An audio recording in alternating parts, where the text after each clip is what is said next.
Hi, my name is Holm-DiDio. I'm a leadership and executive career coach. Today I want to talk to you about job interviewing, and especially behavioral-based interviewing or competency-based interviewing, and how to succeed in them. So first, let's start with your mindset. Assume the positive. Assume that you're going to do well, and also that the panel is interested in you. Having a positive mindset will help you be successful in the job interview. It's very important. Secondly, if you know that you have a tendency to become really nervous or even anxious during the job interview, face these fears. Perhaps use visualization techniques to visualize the interview process and learn from that visualization what it is that triggers you, that makes you nervous, and work with finding ways to calm yourself, perhaps using anchoring techniques to do so. And then finally, don't over prepare. You do want to prepare, but don't over prepare so you sound rehearsed. You know your stuff, you have your stories. So you want to write down keywords perhaps that will help you during the job interview to remind you what stories you wish to tell. Let's talk about the actual interview. When you're in the interview, remember that interviewing is really about storytelling. You're telling them stories, you're sharing stories from your past to show them that you can do this job, because that's what competency-based interviewing is really about. It's looking at your past and learning from your past performance to see if you can perform in this new job, if you are a good fit. So, how do you do that?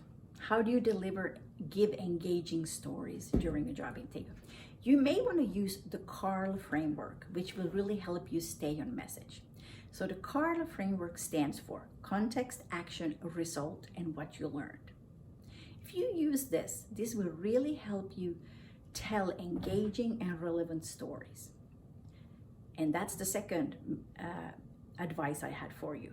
Make sure that the examples you tell them, the stories you tell, that they are relevant to the job. How do you make sure that they're relevant? Well, when you prepare, you want to analyze the job description.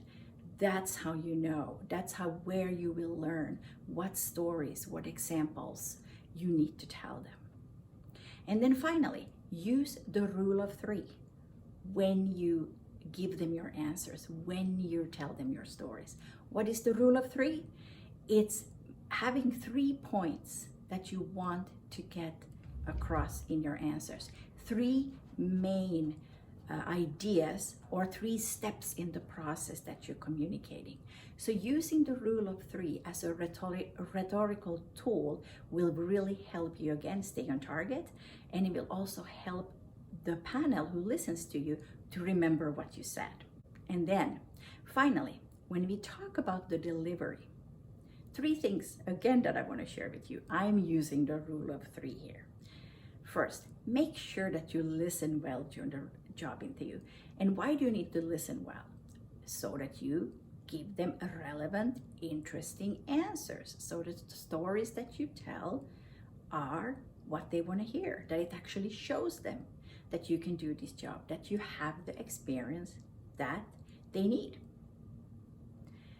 Secondly, you also want to perhaps use different techniques to practice your delivery. How can you do that?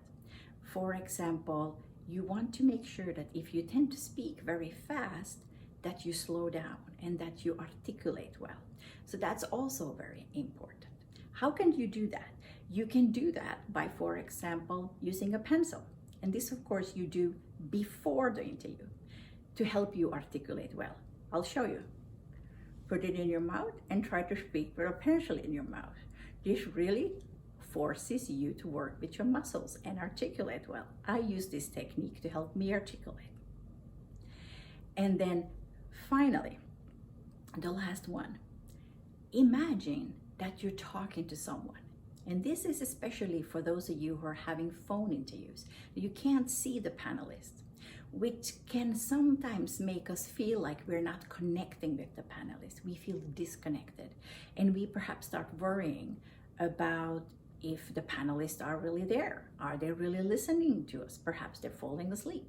So to avoid falling into that trap, imagine that you speak into someone, perhaps someone that you know, and visualize that they're listening to you very intently and openly with curiosity. If you do that, that will help you also deliver a more engaging message, which then will engage the panelists. So these are the advice. This is the advice I wanted to share with you today about how to succeed in behavioral or competency-based interviewing.